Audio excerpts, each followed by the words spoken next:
Hello, everybody. Good morning. It's still morning, isn't it? Still the morning. It's a Friday. I hope you're all well. Lovely to see you all. My name's Rosie, and I do crafty videos twice a month. And today we're going to do some very mindful crafting. It's really good fun, and anyone can do it. And I know anyone can do it because one of my examples over here was done by my 6-year-old. So there's no excuses today. We can all have a go. So basically, the reason that this has sort of come around is that for many, many years, I've been an artist forever, for as long as I can remember. But I always disliked watercolour. I couldn't do it. I couldn't understand it. I couldn't do the sort of landscapey stuff. I couldn't do pictures with watercolour. I just didn't get on with it at all. And then I discovered that watercolour is a really cheap way to paint if you're into calligraphy. So I've done modern calligraphy sessions before. In fact, there's one on here which you can watch if you find it in the archives. And I use watercolour to do decorative writing. So I could get my head around that. I could get my head around using watercolour to paint writing. That made sense to me. But apart from that, I hated it. I really didn't get on with it at all. And then just recently, I started getting back into using watercolour. One of the reasons I got back into using watercolour is because you can buy watercolours really cheaply. Acrylic paints, oil paints, they can be quite expensive. You can get cheap versions of them, but they're never as good. Whereas with watercolour, I feel obviously you can get really fancy ones that are super expensive, but you can get really, really cheap watercolours that work just as well, I think. And so I quite liked this idea that I could use something, you know, I could paint pictures with something that's very, very affordable. So I got back into using watercolours, but in quite an abstract way, as you might be able to see. We are not doing, we're not doing landscapes because I still can't do those. We're using the watercolours today to just really have a think about how colours mix, putting colours together and just making marks with them. And I just think it's really good fun. It's really enjoyable because you can sort of watch the kind of watercolour do its own thing. You sort of at the mercy of the watercolour rather than you deciding, which is quite nice. It means there's no sort of consequence to your actions, if that makes sense. So we're going to have a go at this today. I'll show you my version first. So this is the one I've done, so you can see it's very, very vibrant. There's lots going on, lots of colours, and it really was just me exploring how the colours mix, and how they merge and the sort of different shapes. I'm going to try and do a close-up for you so you can sort of see. Oh, we've got someone in Scotland. Fantastic. I love Scotland so much. Total side note here, I used to live in Australia, and in Australia I had lots of Scottish friends, and they were all wonderful. They're just the best. So I'm going to do, sorry, that was really went off kilt there. So if we do some real close-ups here, you can kind of see how all these colours have sort of merged together and just create these sort of really beautiful sort of shapes and images. Sort of looks kind of kaleidoscopic, if that makes sense. And we're going to try and recreate that today. So this is my version, and then I'm just going to show you this was my 6-year-old's version, which is definitely better than mine, but that's because she had no kind of worry about getting it wrong. It was just her having a go, and I just love the way these colours have merged. I feel like when these are framed, they'll look wonderful. You could have these in a gallery. I think they look great. The other thing that we can do as well is, if we so wish, is we can have a go at painting our shapes, waiting for it to dry, and then adding illustration on top, decorative illustration, just with like a black pen, biro even if you wanted. So there's so many options here, but hopefully I'm going to sort of show you how I do it so that you can see just how easy it can be, but just the way that I use watercolours to make it work. So the first thing, I'm just going to go through the materials really quickly. So today I'm going to use this sort of like, it's sort of like cartridge paper or watercolour paper. So you can get watercolour paper in most sort of art shops. It can be quite expensive. So I'm going to show you this sketchbook that I've got here. So this sketchbook is mixed media. And the reason I got it it says mixed media on it, but it has all these symbols on it, and one of them is paint, and it says watercolor there. So I thought it's going to be fine for watercolor, and it was like a cheaper version. So this is quite a thick, you get quite a lot of sheets in here, if I can show you without wobbling the camera. And I think that was £5 from the range. So they vary in price, but what you're really looking for is a sort of thick card that sort of will soak up the water quite well without making it crinkly. You could have a go with just a normal white card and see how you get on. So you don't have to use fancy card, especially if you're just trying it out and you're not going to do anything with it at the end of it. The only thing that might happen is if it's not like particularly good with watercolor is it might just get a bit crinkly. And if you want to frame it at the end of it, then the crinkles won't matter because the frame will flatten it out. So I've used this sort of like watercolor card. It's sort of mixed media, bit of everything. Oh, and I'm just going to say good morning to Irene D. Thank you so much for joining. It's really nice to see you all. I know you watch a lot of my videos and recognise your name, so thank you so much. I'm very grateful. So we're going to use this mixed media card, which says watercolour on it, which means it's fine. And then I've got myself some watercolours, obviously. So these ones I've got, sorry about the top of them, they're an absolute mess. But they are a stack of watercolours. So they come in all these different colours. So you open them out. I'm going to get all of them out because we'll probably use most of them, to be fair. So you get all these different colours. That's exciting, isn't it? And you can buy these from most art shops. So like the range, you can get them from Hobbycraft, I think. Where else have I seen them? You can get them pretty much everywhere. And I think they're aimed at children, so they're pretty cheap. Like, I don't think they're supposed to be, I don't think they're advertised as adult watercolours. So these are great. The cheapest watercolours you can get are fine. You don't need to buy fancy ones. However, I have got some other materials. Do you know what, Margaret? I've got the paper and the watercolours, and I needed the confidence as well. And that's why we're here today, because I was terrified of watercolours. I didn't understand them. I didn't understand how they worked at all, but I've just had a play. By doing this today, hopefully, the point of doing this is for you to almost understand how the sort of the viscosity, that's a good word, isn't it, of watercolours work with colour. And that's something that I really struggled with. I thought that just adding loads of water and getting a really wishy-washy colour was how you did watercolours, but it's just not the case. It's all about sort of mixing your colours and getting stronger colours and lighter colours. That's what we're going to do. We'll cover it. So anyway, you just need a really cheap set of watercolours. But I have also got in my arsenal today, I've got these metallic watercolours. So the metallic watercolours I've used because they add a bit of sparkle, which is great, just a bit of extra. And also these guys that I've got here are also incredibly cheap. So this pack here, yeah, the works do loads as well. The works do a good lot of watercolours. These ones I think were £2.50, and they're great. They're so good. When I do teaching in person and I take my watercolours with me, I take all my packs of metallic watercolours, and I've got this pack which were £2.50, and then I've also got a pack which were really expensive from a fancy calligrapher, and they were like £22.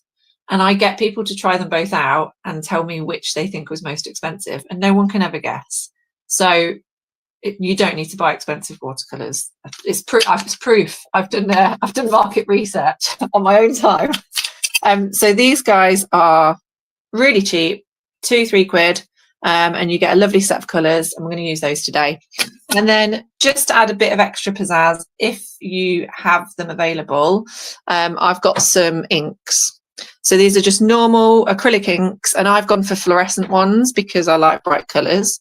Now, these aren't the cheapest thing in the world to get inks, but this pack, I've got a pack of 6, all these neon colours, and I think it was about 20 quid for the whole pack.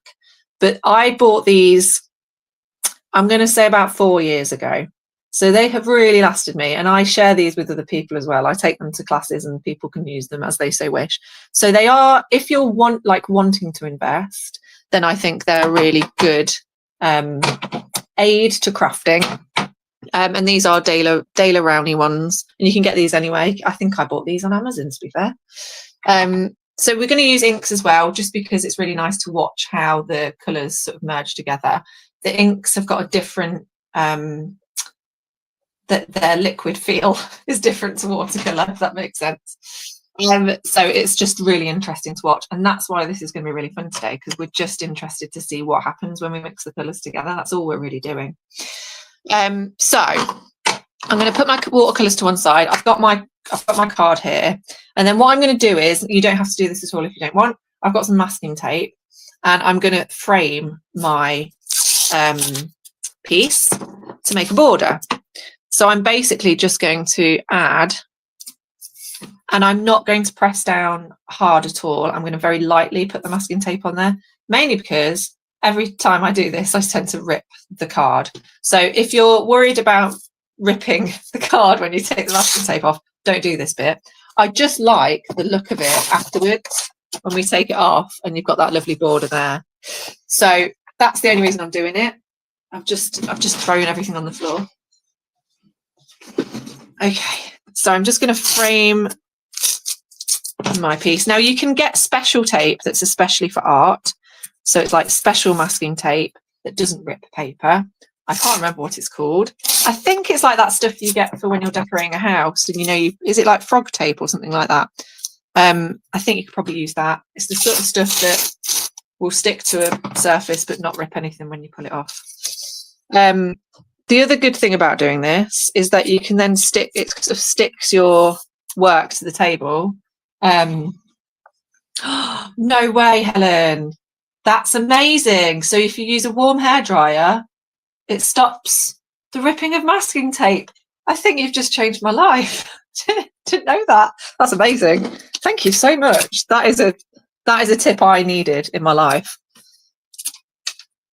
Okay, so I'm going to try and make it as straight as I can so you guys can see. And then I'm going to sort of use the masking tape to stick down to the table, because then also your piece of card won't move around. Yeah, so this is just normal white masking tape. But the white masking tape isn't very sticky, so you're probably fine. It's probably not going to rip anything too much, but if you press too hard, it might. But there are special tapes out there. Like you say, frog tape, that's a good one. Or use the hairdryer. I'm not going to do that today because that would be awful for your ears, but I will try it later. That's a great tip. I'm just going to move my camera back ever so slightly so we have a bit more of a better view. We've got a lovely shadow cast over my card, which is being made by my thermal printer, which is just over here.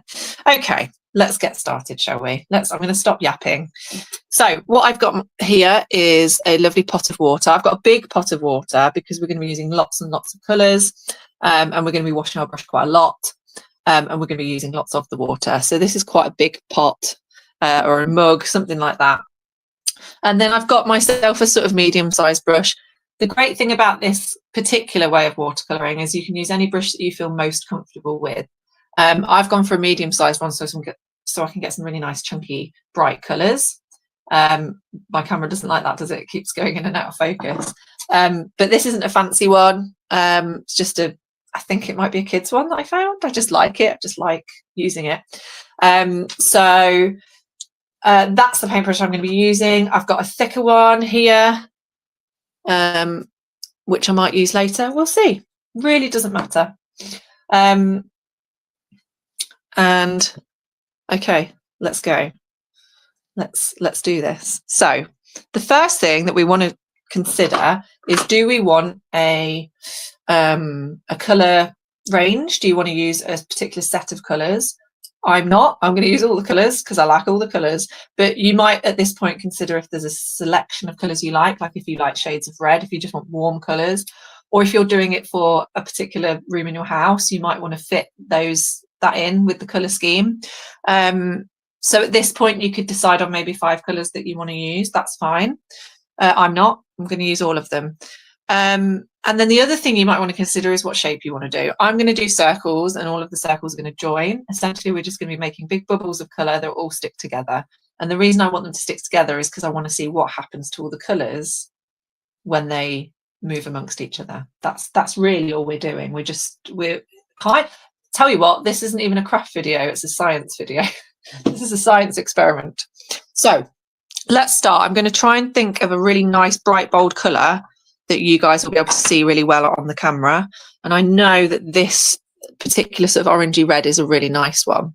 So I'm going to try and do it in such a way that you can really see how I make the watercolour work to my advantage, because this is something I really struggled with for such a long time. So, and in fact, what I might do is I might start my circles along here so that you can see everything that's going on. So the first thing that we want to do, now some people say that you should start with your watercolours by spraying them with water. So if you spray all of your watercolours with water just to soften them up before you start, apparently that's a really good way of like getting them going. I have not done that because I forgot and I don't have my spray with me. So I'm just going to go in, I've got myself a nice blob of water, and I'm going to spend the first couple of minutes just really working through the colour.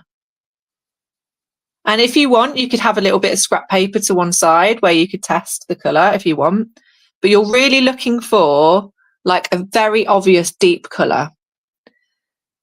And you'll know straight away if you put too much water on it, because it will start to pool inside the paint. And if you've not put enough colour on, it'll be quite scraggly and quite dry. So you want a sort of mixture of the two. You want a sort of puddle, very small puddle, not a pool. And you want it to sort of be wet on the brush as well. So you know that when that paintbrush goes onto the card, it's going to be a nice vibrant colour. So we can test that now. That's got quite a nice sort of viscosity to it. And if we put it, so if I start over here, and you can see how vibrant that colour is. And I'm just going to create a really simple circle. And at this point, I think I'm going to bring my camera closer so you can really see what's going on. And you'll see as well, it's got lighter as I've gone round.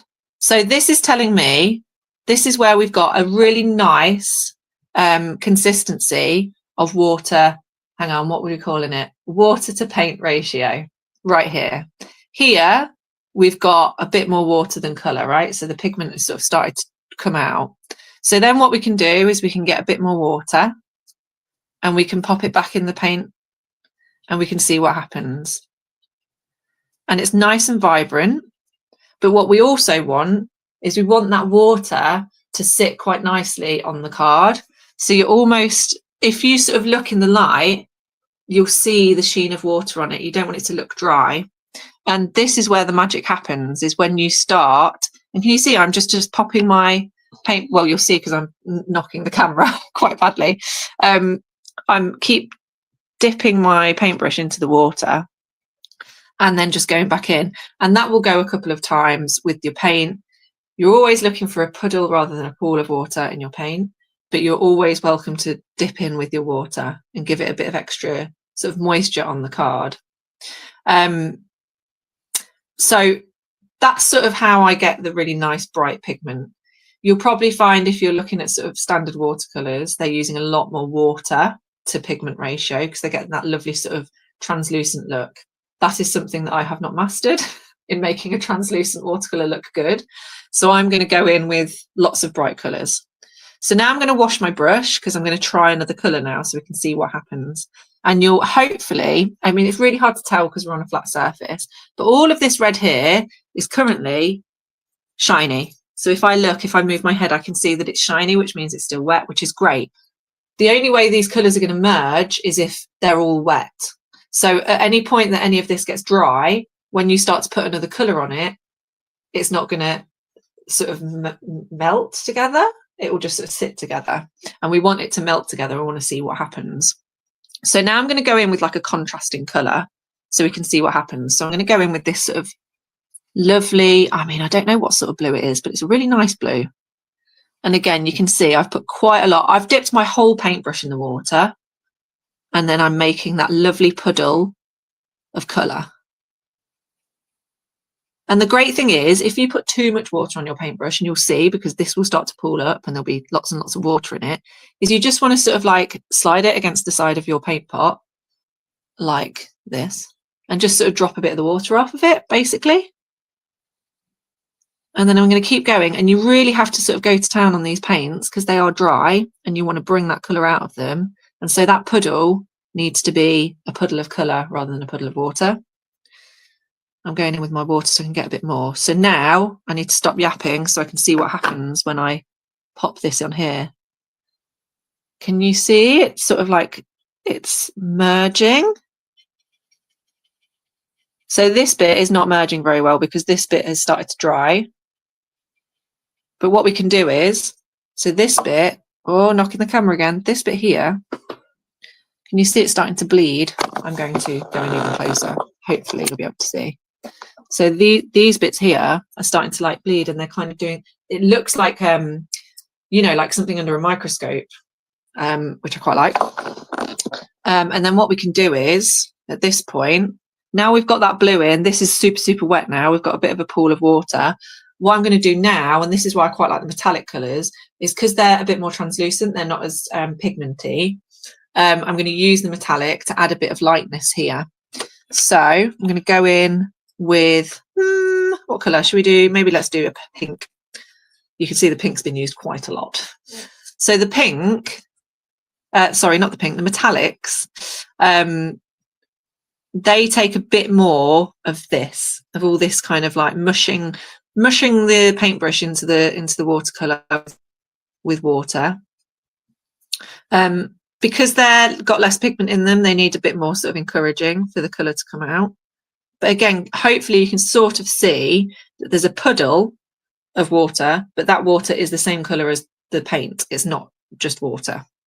So now we can go in here. I'm trying to like make sure there's not too much of a shadow so you can see what's going on.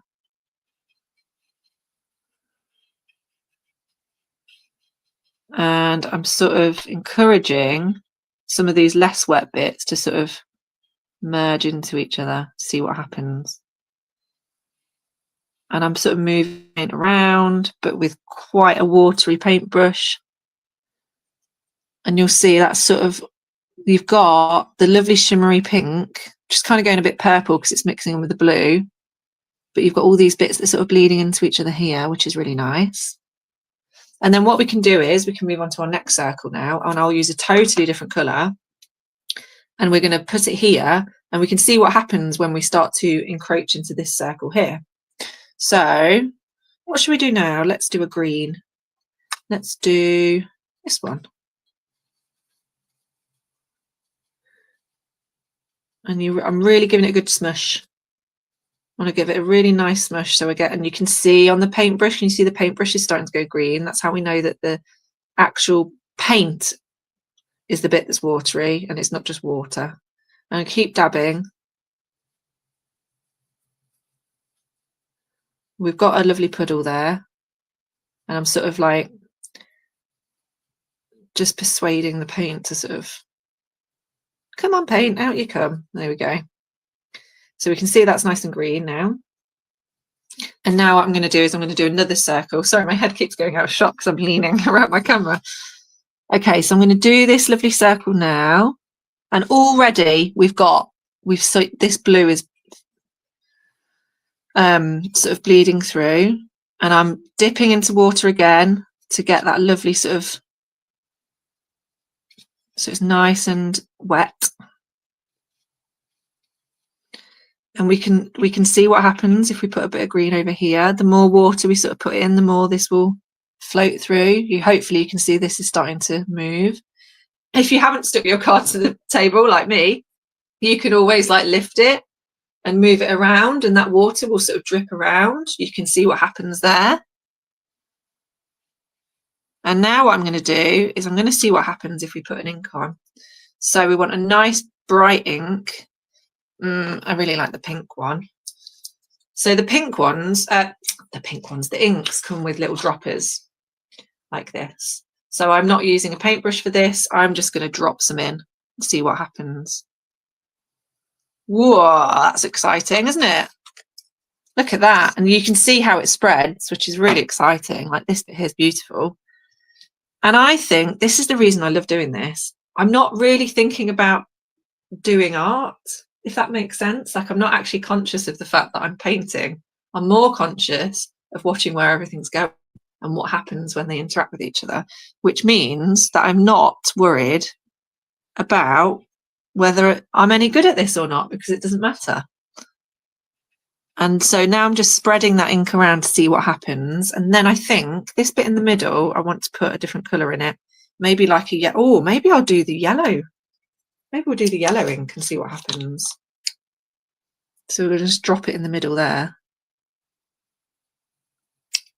And it's all spreading beautifully. I'm going to sort of take the water off my paintbrush a bit and just see what happens.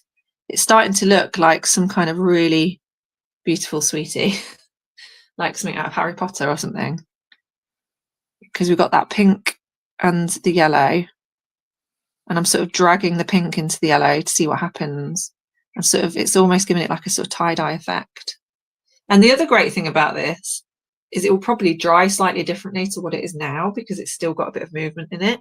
So again, all of that sort of it's taking it out of your hands almost. So the end product of this, there's nothing you can do about it, because it's going to dry of its own accord. If you're moving it around or it's very, very watery, it's maybe going to, and also the joining of the shapes, that's why I think is critical to this, is when you're joining the shapes together, inevitably you're going to get a crossover and they're going to merge into each other, which again takes that sort of worry out of your hands.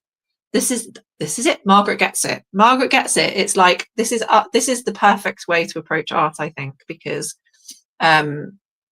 everyone can do art. It's the same as dancing and singing. Everyone can sing, everyone can dance, everyone can do art. We've just been taught that you should only do it if you're good at it, and that is nonsense. We can all do it. And so that's why I love doing this. I love it. So now I'm going to just move my camera back slightly, and we're going to move on to this next bit here. I think we'll try and do a bit more metallic now. Let's see what happens if we go straight in with a metallic colour. Maybe like this sort of icy blue. And this, by the way, is exactly why my daughter's version is better than mine, because there was no concern about what the end product was going to be and how it was going to look. She was just doing. This is why I find it quite fascinating. It's really fascinating to watch children doing art. Often they won't sit down, which I find quite interesting.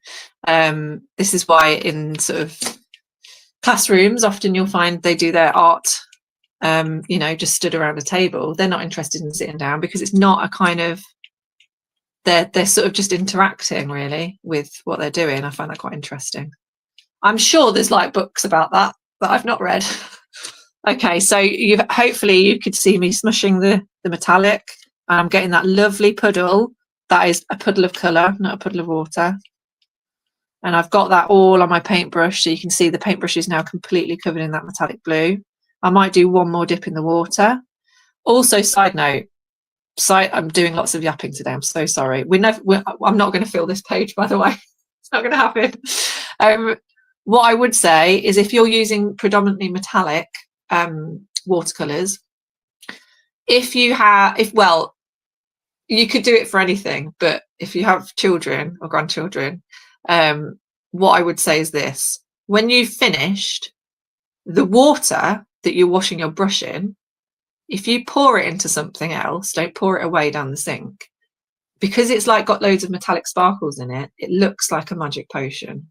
So if you have the ability to, you can use the excess water, pour it into like little glass bottles with a little cork top, and you can turn them into magic potions. Just a little FYI. There's another tip for you. If you want to make magic potions, use your old watercolour water. Okay, so I'm going to go in with the metallic now, and you can see it's a very high pigment, because I've really mushed it because I was talking for so long. Look at that. It's like it's beautiful. Now, because this green had started to dry, you might be able to see that there's an obvious line here. So this is what we're experimenting in. This line where I've done this circle is because the green has dried enough for these to now not interact. So that's okay, that's fine. It's just something to bear in mind. So I'm going to wash my brush completely now, and then I'm going to fill the rest of this circle with another colour. We want a nice contrasting colour, maybe a pink. Oh yeah, maybe a pink. Let's go in with a pink. I tell you what, it's chock-a-block down here. It really is. There's a lot going on. So you can see I'm doing lots and lots of smooshing, and then I'm going to go in with some more water. And essentially, as much water as whatever water you put in there, if you put way too much in and it's overflowing, fine, then maybe tap a bit out into your water pot. But essentially, you want to turn all of that water so that it looks exactly the same colour as the paint. If it doesn't look exactly the same colour as the paint, then it's not going to be that bright when you put it on paper. And that is the thing I struggled with the most with watercolour. That's what I didn't like about it. So now that I've sort of got the hang of this, this makes more sense to me. Okay, let's see what happens now. So they're now sort of interacting with each other quite nicely. They're sort of going a bit purple because I've sort of like mixed them together. But if I'm gonna wash my brush completely, go back in with the pink, some more water. So it's very watery. And I'm going to see what happens if I just dab some watery bits on here. And also you might be, oh wow, you might not be able to see this, but all this, the yellow that we dripped on here, because the paper's ever so slightly kind of crinkled, because it does when it's wet, it will dry flat though if it's the right sort of paper. This yellow has started to sort of drip around here. It sort of worked its way around this green bit, and now when I smushed in the pink there, it's actually made its way all the way down here and all the way into this pink here. It's created a little river for itself. This is what I love about this. I really love it. It's quite hard to tell on the camera, but you can probably see this sort of this yellow along here, and that's come all the way from the drip here round and into here. So I'm going to leave that as it is, but I do think I want to add something on these blue bits. So maybe we'll try another drippy drip. So this is a sort of fluorescent red. And I'll just do one drip, see what happens. Maybe one more. So they're sitting quite nicely. They're not moving too much. I'm going to take my paintbrush out of the water and just dab it on the side so it's not too watery, just sort of getting off the excess water. It is starting to bleed here. You're getting this lovely sort of veiny look, which I love. Again, looks like a science experiment. What happens if we move this here? That's now interacting with that. Oh yeah. But I'm going to leave it there because I want to see this sort of blue sparkly bit around the edge. All this stuff here, this looks stunning close up. It's really beautiful. But again, it's probably going to expand slightly over time, and it might expand the more that I do. And again, it's out of my hands now. So what I'll do now is I'll go down this way. Let's sort of go in a little loop. I didn't need to do the masking tape border, did I? Because I'm not going to be able to do the whole sheet. We'll see what happens. Right, so next colour. What colours haven't we done? I haven't done any blues yet, but then I'm not sure if I want a blue here. Oh yeah, let's just do a blue here. Right, so I'm going to go with this sort of like indigo-y blue. This one's really nice. So I've put my paintbrush in the water a couple of times, and I'm really smushing it so that the puddle becomes the same colour.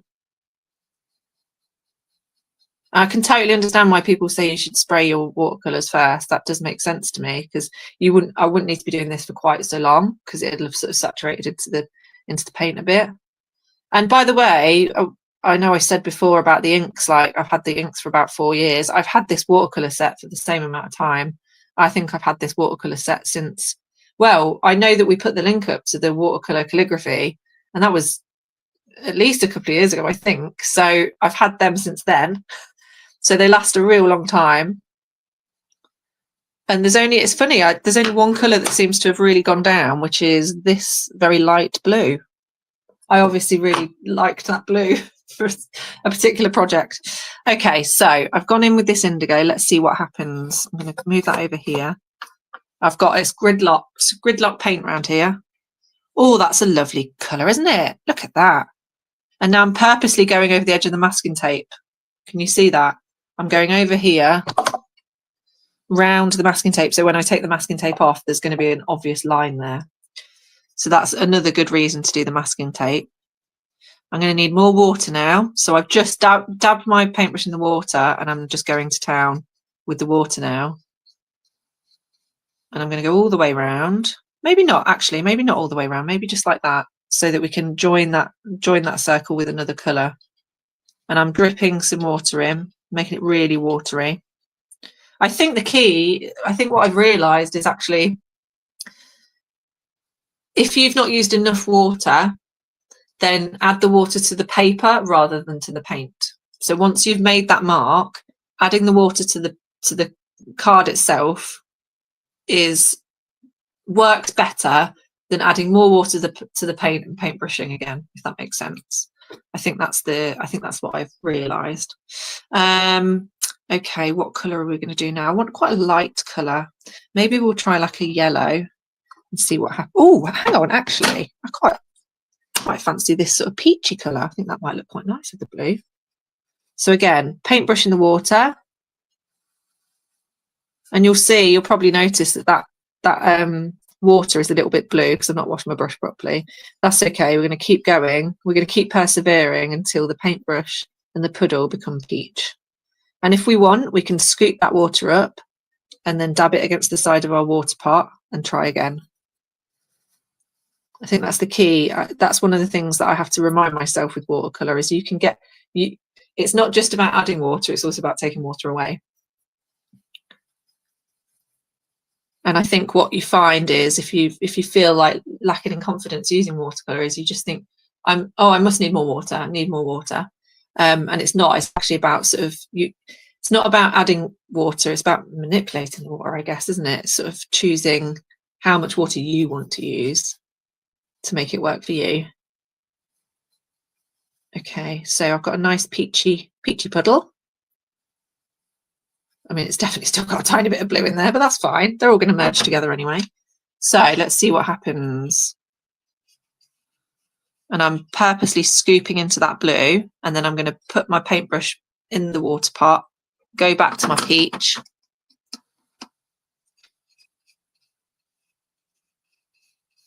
Because I want to see that contrast, and you can kind of see, look, I'm almost like painting through the blue to sort of bring the blue out so that they merge together. And I'm going to go in again with the, I'm really going to get, I think my peach is too watery. So I'm going to get some of the water off the side of my my water pot, and then smush a bit more. Get some of that pigment out. That's better. And now if we just drip some water in. I know what I'm going to do. We'll do another bright colour now. We'll try like a red and we'll drip it on. Okay, so I know this particular red is nice. So making a nice red puddle. Dipping into the water again. Okay, let's see what happens if we do a little drip on here, because this is now very watery. You'll know how watery it is based on the sort of how the paper is moving. This has got loads of water on it because we've got a nice dip here. And again, this is taking it out of our hands. The paper has created a fold in the water, and where we put the paint, the paper will decide. So I'm going to drop it on here. Wow, that's very exciting to watch. I'm going to do another one there. Oh, and in fact, at this point, I'm wearing a white t-shirt, so we're going to do some splatters. My white t-shirt might not make it. If you've got, again, I think you want the same consistency. You want that lovely pigmenty puddle, but still quite a moist paintbrush. And then we can pop it near the paper. We can move the white t-shirt back, and then we can tap it with our hands and get some sprays. Oh, that's so exciting. Look at those. And then, in fact, they've dripped over here. And because this is slightly drier now, they are still bleeding, but you've still got those lovely dots. Oh, do you know what? I think they look like magic dinosaur eggs. I think that's what they look like. Okay. Maybe we'll do one more bit. Very nice.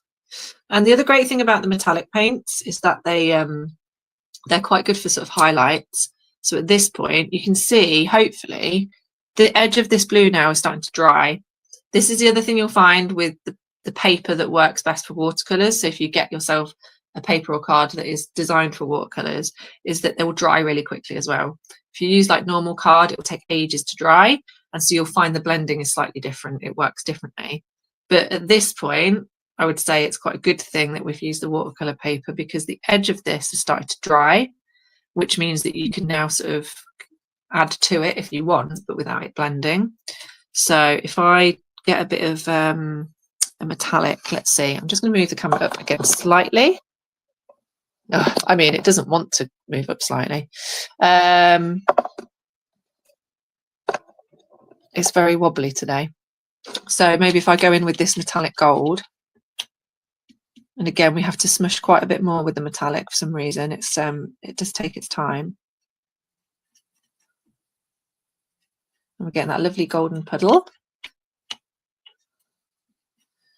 And now let's see what happens when we put it on this dry bit here. So it's still wet right here as well, so it might bleed slightly. Oh, it's gone into there, look. Let's get some more in there. It's like this big, look at this big puddle.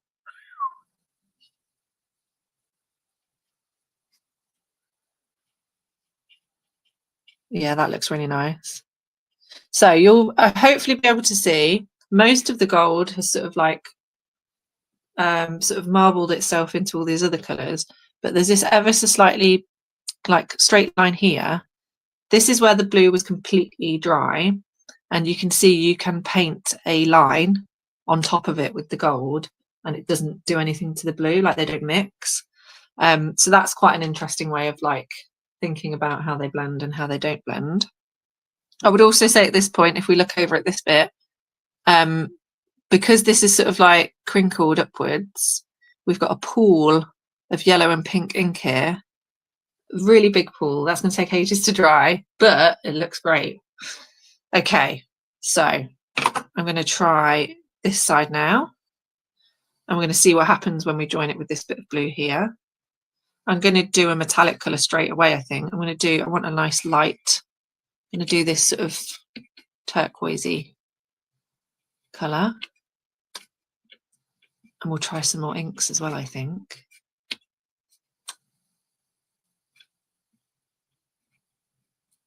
I just think this is a really fun experiment. It's an experiment of colour, really, isn't it? It's how colours mix together and how they look against each other. But then also, because we're using watercolours, metallic watercolours and inks, they all sort of stand out in different ways.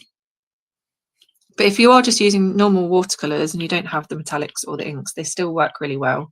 They still look fantastic. And it is just about working out how the pigments work together, really. So I've got myself a nice turquoise. Oh, now then, this is going to be interesting. We're going to do our circle. It's going to encroach into this yellow puddle here. And it's also probably going to touch this sort of reddy goldy bit over here. And these splatters as well.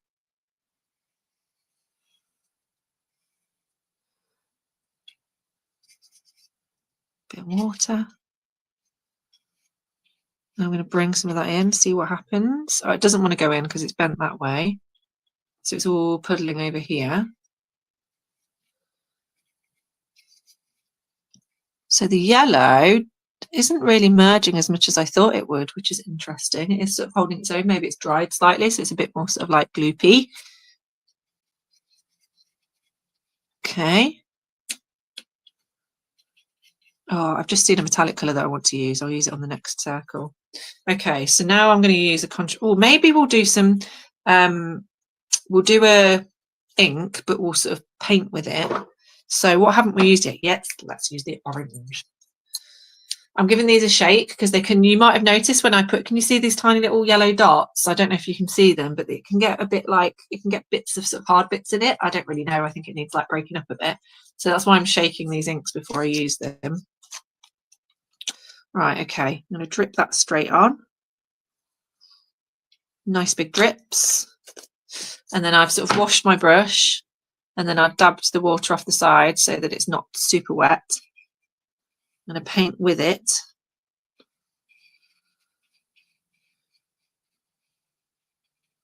It started to bleed this bit here, but they're not, so the inks are sort of not as wet as when you use the watercolours.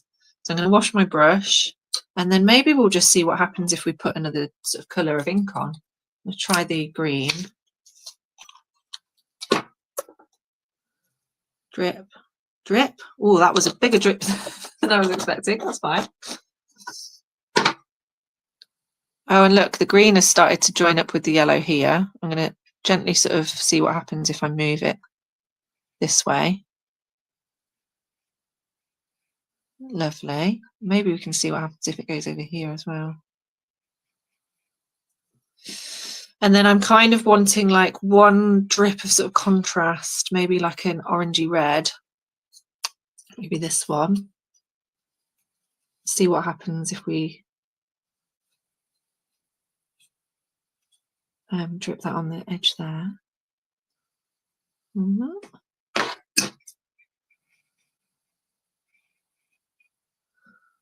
Interesting. And then I'm going to go to town. I'm really going to town with the inks now. I'm going to see what happens if I put a bit of pink on here. And then I think what I'm going to do actually here, oh my goodness, look. So this is now a river of orange and pink. And because of the sort of properties of this art in itself, the pink and orange are running into this blue one, but they're not mixing. Again, it's going to be quite hard to see on the camera, but there's pink in the middle and the outside is orange. So they're not mixing, they're staying separate. A bit like, you know, when you can sort of like layer up drinks, you know, like some drinks are sort of heavier than others. It's a bit like that. And now we've got, so it's sort of bleeding. Let's see if I can click. Oh, so exciting. So you might be able to see here, it's sort of making a tree. They look like the roots of a tree. Wow, that's so beautiful. Yes, Elaine, perfect. Yeah, absolutely. You're so right. There's so many different things that you could use this for. Like you could do like mandalas, you could do, the possibilities are endless. But I think that's why I really like the neon inks, is they just sort of bring everything to life. I'm just now mesmerised by this tree that I've created. She's a genius. I'm going to just move this orange. I've just noticed, look, can you see where the pink is sort of solidified and there's like little grains? I mean, I don't think it's a bad thing. I think it probably adds to the overall effect. But that is the reason for me shaking the bottles quite vigorously before I use them. Okay, let's move on to another circle. What time are we on? Oh my goodness. And at this point, I am going to show you, because I've just washed my brush and sort of swooshed my water pot around. I don't know if the camera's going to pick this up very well, but can you see what the water looks like? It's very potiony, isn't it? It's a very potiony water. So again, if you've got a reason to keep your potion water, don't throw it away, because it looked great in a glass bottle. Always thinking. It's amazing, isn't it? This tree is incredible. We've also got sort of, it doesn't look as much like a tree, but we've got the same sort of thing going on here. And also some slight one with the pink as well. Stunning. I would say that I think you get most of these sort of root-like effects when you mix the watercolour with the ink. I think it's harder to get with just watercolour and watercolour. But you still get some really fabulous. Actually, no, that's a lie. This gold bit has done it.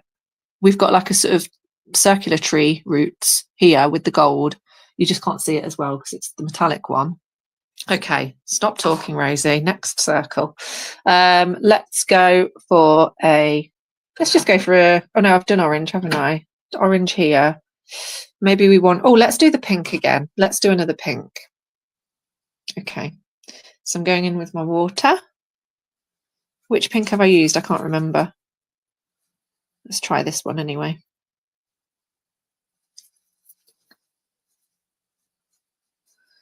And again, we're making sure we've got a nice sort of pigmenty puddle. And the paintbrush is going nice and pink. Tiny bit more water.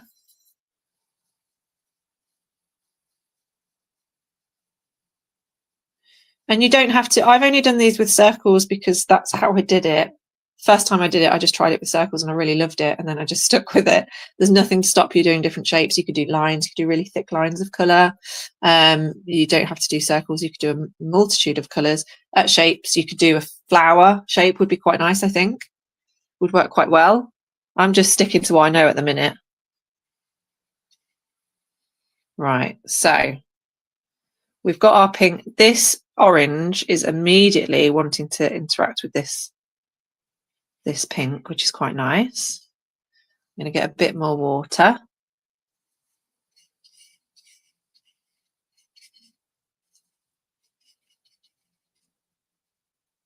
And I'm just sort of pooling the water on now. So I want a nice and wet around this bit so we can see what happens when we mix another colour. Now you will hopefully have noticed. Oh yeah, Easter eggs.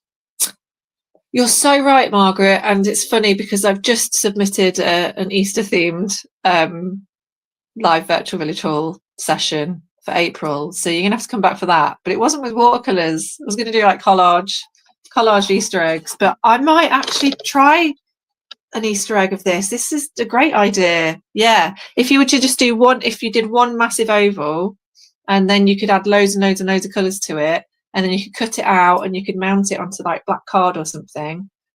What an amazing Easter card that would be. That would be a perfect Easter card. But also you should all still watch the other Easter sessions I'm going to do because that will also be amazing. Okay, so I've added the pink on here.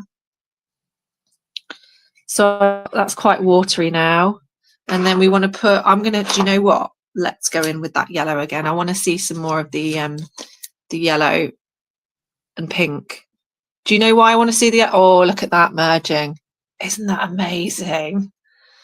The reason I like yellow and pink together is because it reminds me of sweeties. It reminds me of fruit salads and I'm obsessed with sweets. So that's why I've done that. This looks incredible. Okay, so now I want to very quickly, while it's all very wet, I'm going to go in with this very well used light blue.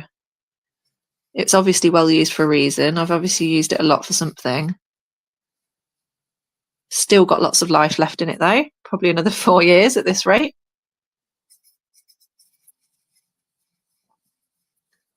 Okay, I'm going to swoosh that around and we're going to just sit. Oh, look, as soon as you add it to the yellow ink, it goes green, which is fun.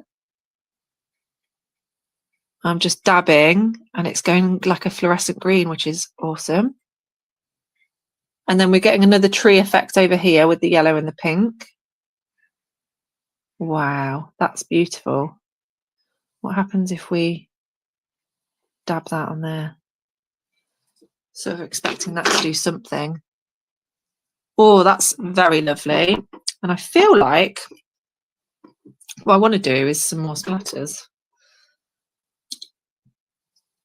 Oh, I'm so glad you think I'm relaxing to watch. I always wonder, I always think about this. I always think I do talk a lot. I think I've got quite a jarring voice, but people do say, "Oh no, it's really relaxing to listen to you." I'm like, "Wow, thank you so much." I don't think my children think that about me at all. I think they think quite the opposite, to be honest.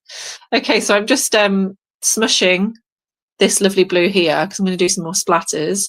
So again, I'm going to try and lean my white t-shirt away from the artwork. It probably won't work. It doesn't matter. I get very painty all of the time.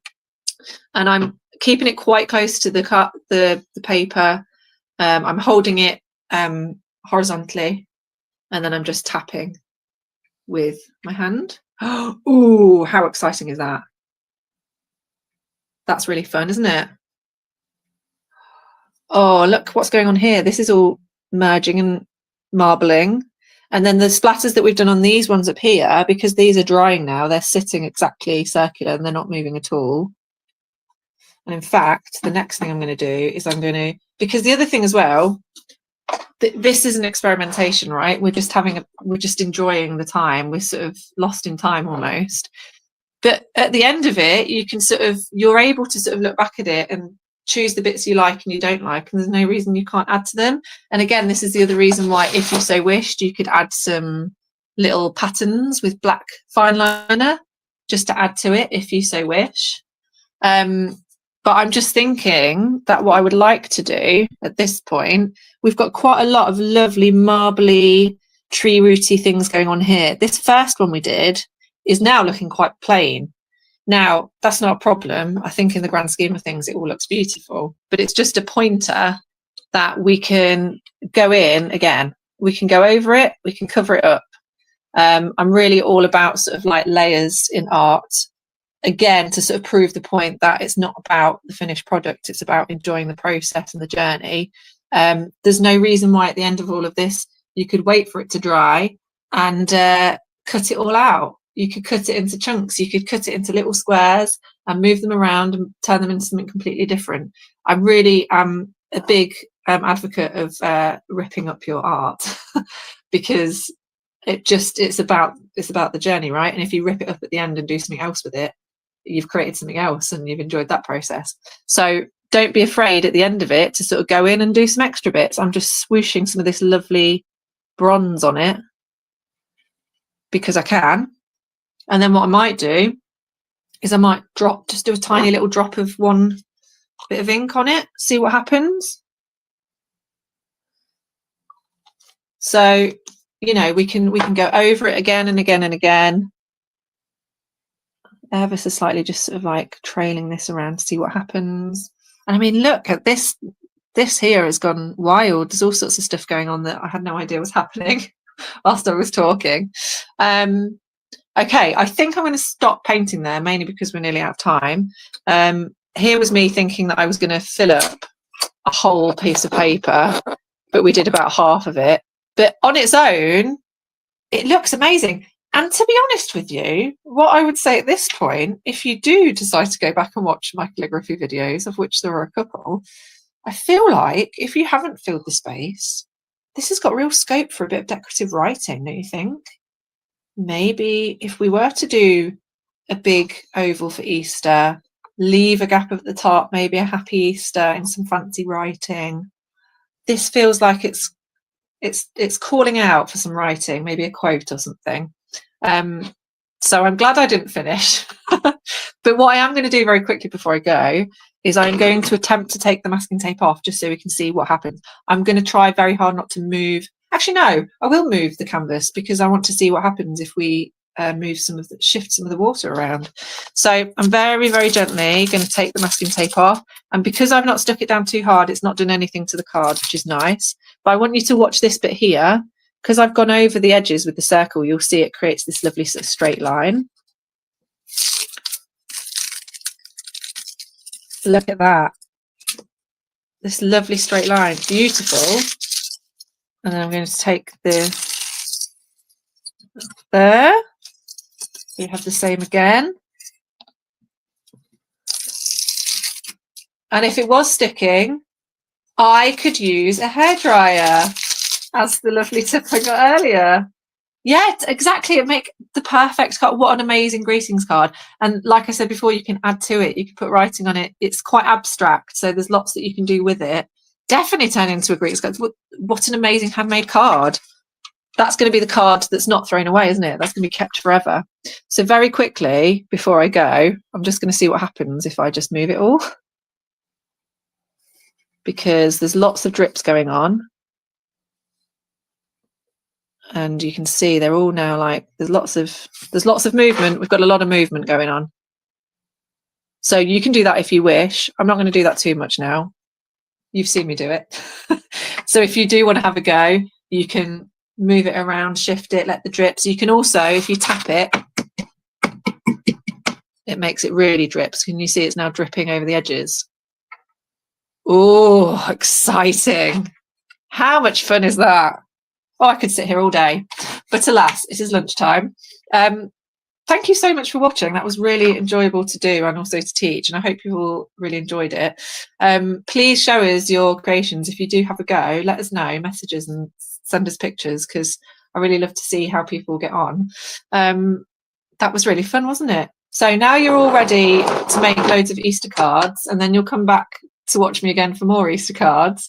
I would say as well that my next session is going to be prompt art, which is basically sort of similar to this in the sense that I'm going to give you guides and then you sort of go with the prompts. I'm not going to explain any further. I just think you should come by. I think it's next week. I think it's the end of next week, or the week after. Can't remember. It's the end of March. Anyway, thank you so much for watching. I'm Rosie. My business is Rosie Ramona, and I hope you had a great time and have a lovely, lovely weekend.